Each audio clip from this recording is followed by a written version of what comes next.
Hello, readers and listeners. Today we're reading The Karate Kid, based on the film written by Robert Mark Kamen and directed by JHON G.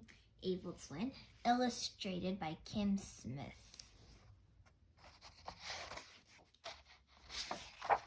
The big day had finally arrived. Daniel and his mother had moved to California. They were excited to live by the ocean, but Daniel was nervous about being the new kid. On Daniel's first day of school, some mean kids started picking on him. The leader of the group was named Johnny. The mean kids studied karate at a dojo named Cobra Kai. A dojo is a place where students learn martial arts. All of the students at Cobra Kai were training for a big karate tournament. The next day, the Cobra Kai students chased Daniel home from school. Suddenly, out of nowhere, a man appeared and he chased the boys away with his karate moves. Ki-ya-cha! It was Mr. Miyagi, the Japanese maintenance man who worked in Daniel's apartment building. He was better at karate than the Cobra Kai students. Please teach me karate, Daniel said to Mr. Miyagi. I want to enter the tournament. If I can beat Johnny, I bet he'll stop picking on me. I promise to teach karate, said Mr. Miyagi, if you promise to learn. That day, Mr. Miyagi became Daniel's senses. Senses is the Japanese word for teacher. The next day, Daniel went to Mr. Miyagi's house. Daniel was excited to start learning karate. First, Mr. Miyagi gave Daniel a special headband. Then next, Mr. Miyagi handed Daniel a bucket and a sponge. He told him to wash all the cars in the driveway and then wax them too. Wax on right hand, wax off left hand. Wax on, wax off.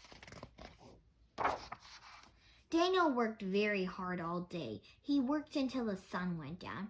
Finally, all the cars were clean and shiny. But he worked so hard and so long that there was no time left for karate training.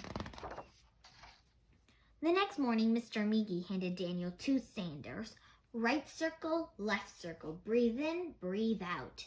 Daniel worked very hard all day. He worked until the sun went down.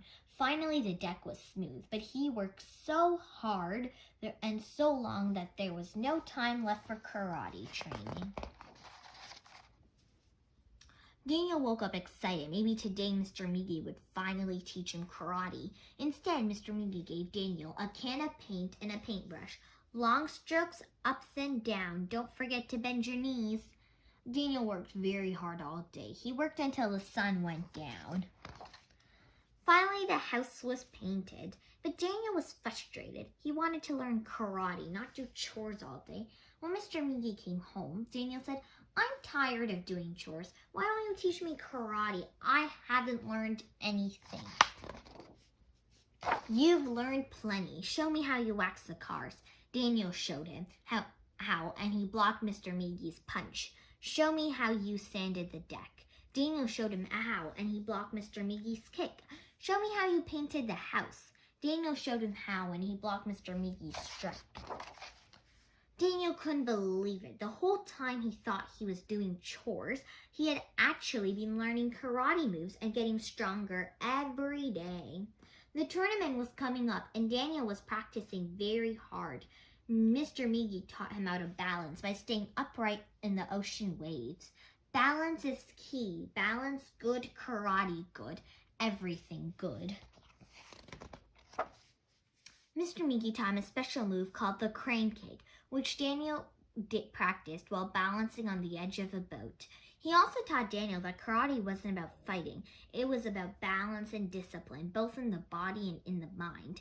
Daniel noticed that Mr. Miyagi was always trying to catch flies with his chopsticks. One day, Daniel asked him why. If you can catch a fly with chopsticks, you can accomplish anything. Daniel decided to try and immediately caught the fly. Beginner's luck. Finally, it was the day of the tournament. Daniel wore a special uniform. That was a gift from Mr. Miyagi. Daniel was very nervous. Ki-ya! Most of the kids were bigger than he was, and they all had black belts. Huh? But Daniel won one match after another. Clock. He just imagined he was back in Mr. Miggy's house doing his chores. Pisk. Yeah, slam. The final match was against Johnny, the leader of the Cobra Kai students. Daniel scored 2 points. Then Johnny scored 2 points. One more point would determine the winner. Daniel stood on one leg and closed his eyes, pretending he was in the boat of the water. Daniel found his balance. He breathed in and breathed out. Daniel won the last point. He won the tournament. Johnny handed Daniel the trophy. You earned it, Johnny said.